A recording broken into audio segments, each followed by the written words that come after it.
In front of me we've got OUKITEL C15 Pro. Today I'll show you how to change Google's Assistant voice. Firstly, go to Google app, then More,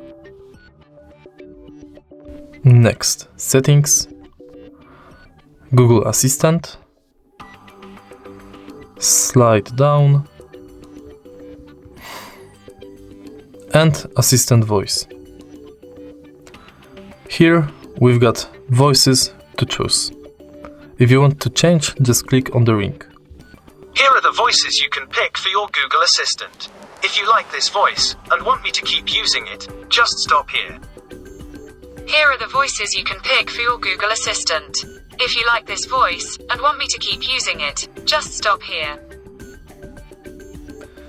If you find this video helpful, please leave like, comment and subscribe.